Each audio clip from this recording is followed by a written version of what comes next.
alors que l'on redécouvre les compositions des deux côtés. On rappelle les changements opérés par Besnik Aziz, Andy Walsh qui sort, remplacé par Toon Ramakers en défense. Au milieu de terrain, Konaté blessé et pied fort, avec un petit peu de négligence là, de la part de l'Overback. Sanction immédiate. C'est un manège. Oh, attention avec la jambe qui traînait de Ramakers.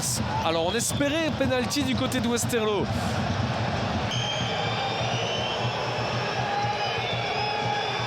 Oui. Et il va voir maintenant. Ça a pris du temps, mais il va le voir maintenant. Qui observe les images. Donc du côté de Simon Bourdeau, lui, on estime que c'est penalty.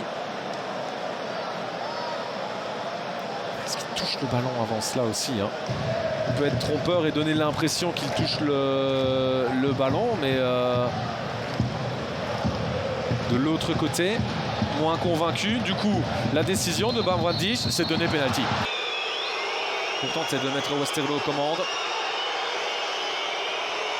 Madsen s'élance et le contre-pied pour permettre à Westerlo de mener 0-1. 17 minutes de jeu. Première phase très importante, bien sûr, avec ce... Et Aspolat derrière le ballon. Le deuxième corner de Westerlo avec la tête de Vuskovic. L'efficacité totale. Et Luka Vuskovic qui s'est fait un petit peu oublier, qui a en plus la taille pour venir mettre ce... Sans danger. Et c'est surtout comme ça que cette première mi-temps se termine, avec les huées déjà du stade ici à Malines.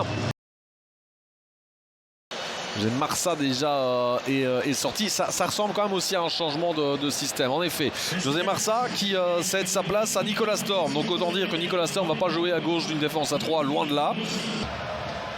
Schoofs. Oh, ça c'est intéressant. Schoofs, le contrôle était plus compliqué, mais ça revient dans les pieds de Nicolas Storm. En 1 contre 1, Nicolas Storm sur son pied droit. Et voilà le moment qu'attendait ce stade.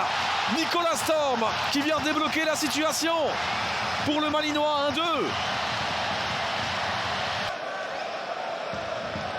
Alors, Memoudé qui cède sa place à Alcocer.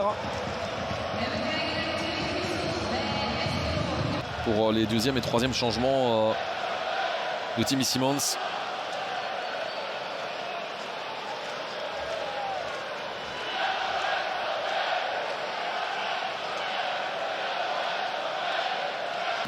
Ah, et là on ne s'est pas compris.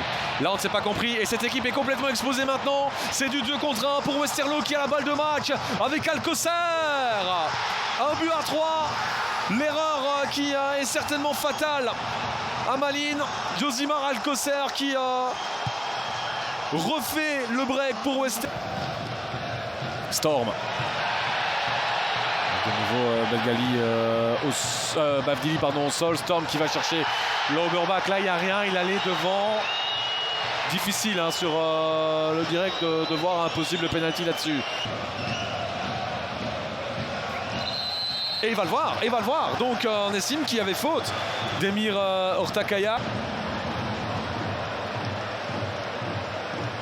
Et là on voit vraiment la fin à partir du contact.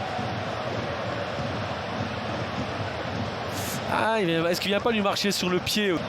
Il semblait prêt à repartir là il y a quelques instants. Et maintenant, que va-t-il décider? Il le donne.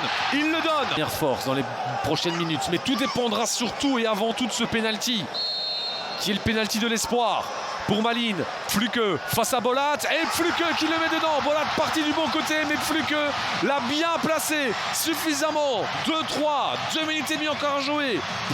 Dans les airs, duel gagné par Ramakers. Frigan.